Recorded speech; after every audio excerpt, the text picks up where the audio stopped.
is quite amazing that frequently my themes catch the popular mood on the wind, as they say. And just on the way here, I found an incredible thing, Evening Standard, first page, saying England plea to stamp out racism. I mean, this is absolutely extraordinary that it should happen today. I hope that this talk will be a very huge nail in the coffin of racism, because I'm going to show you through the actual sonnets, it is evidence-led.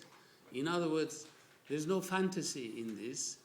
I'm going to work with you through the sonnets of how Shakespeare is saying that he passionately loves a black woman.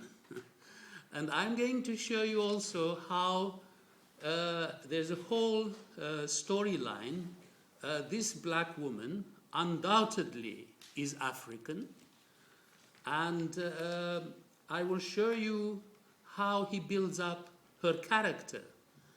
And this is going to be quite, I hope, an extraordinary moment, because I shall also show you how some of the things which I have discovered are entirely, radically innovative and new. And one of them, you will be absolutely stunned to discover, we shall see it now, is that this woman again, Shakespeare very subtly is building up the character of the woman through the sonnets. She is undoubtedly a slave. The reason this is, in other words, this brings me to a very important point. The whole world loves Shakespeare entirely for the wrong reasons. Because, and of course, the whole world wants to own Shakespeare. Many small cultures are desperate to imply that Shakespeare is one of them. Armenians insist that Shakespeare was Armenian. Arabs think that Shakespeare is Shakespeare, Shakespeare. Italians, the Palermo in Sicily, the town is absolutely insisting that Shakespeare was an Italian who had gone to England and made a name for himself as a musician, etc.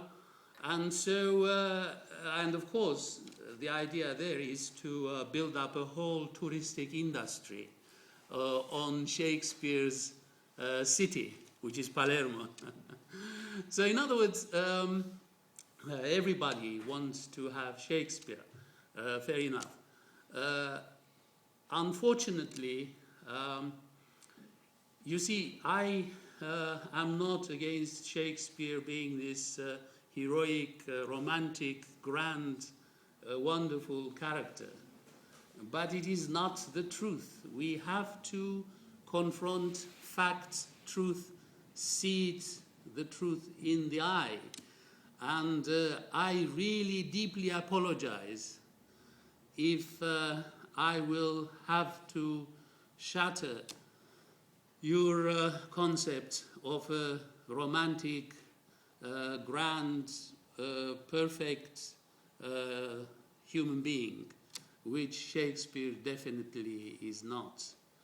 So many people who want to own them, especially the sweet Armenians, who have always these very grand romantic notions of history, will be very disillusioned and disappointed to find a totally different Shakespeare, who is very human, very fragile, very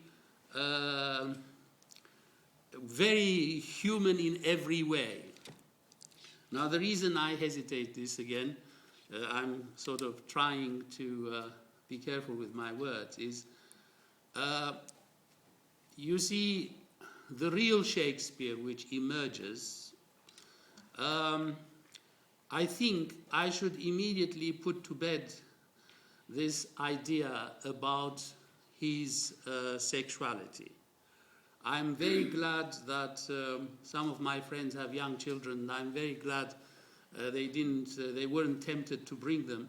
I was really seriously worried because I don't think Shakespeare can be for children or for the young, etc. If you understand him truly, of course, as he is, the whole world plays Shakespeare. You know, there is a big festival in London, and therefore that Shakespeare is okay.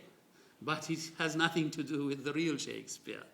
And it is dreadful to think that the whole world, all these people have come, are fantasizing a Shakespeare which has no truth, no existence at all. And the basic problem of it is this. One has to contextualize, one has to see Shakespeare in his own time and within the problems, socio-economic conditions of his own times. And if you see that, then you will immediately notice, I mean, you see, here is another interesting point. Many people say that they wish in their fantasies they lived in the Elizabethan times, or they talk to you and they say, you know, in their past lives they were an Elizabethan princess and so on. Yeah, I assure you that if you know history, ironically, in spite of all our difficulties, we are living in better times than any time of mankind.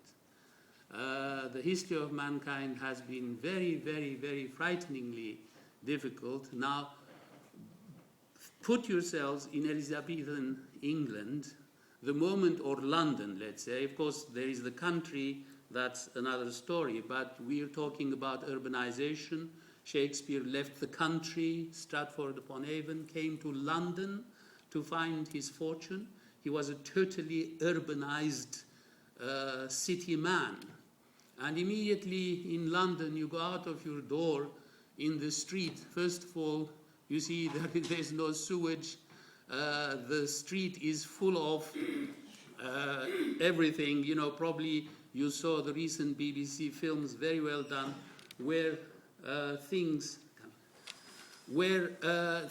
are thrown in the street. There is the butchers, you know, cut the carcasses. The street is full of blood, slippery. People throw their chamber pots in the street. You're walking and suddenly you get somebody's urine on your head. I'm saying urine, you can imagine the rest. So, and worst of all, because of unhygienic conditions, of course, there were terrible plagues. I mean, even at the time of the Sonnets, there were several plagues going on in the whole country. And Shakespeare, the theatres were closed. Shakespeare almost very cleverly could escape and go to Stratford to escape the plague of London. And some people think, therefore, that because the theatres were closed, he didn't have money, so he sold his sonnets to a publisher for some money to escape to the country. And of course, the plagues are terrifying because there's no medicine which acknowledges, knows, or can cure it. People are puzzled by the plagues. You know, suddenly there are terrible, nasty sores on your body, and suddenly they, you know, burst into pus. And in a few days' time, your beloved person next to you suddenly dies. You know, people were totally shocked, and they had absolutely no doubt that it was a punishment by God for their sins. And so, imagine after Shakespeare's death, when the Puritans come, Oliver Cromwell, the first thing he will do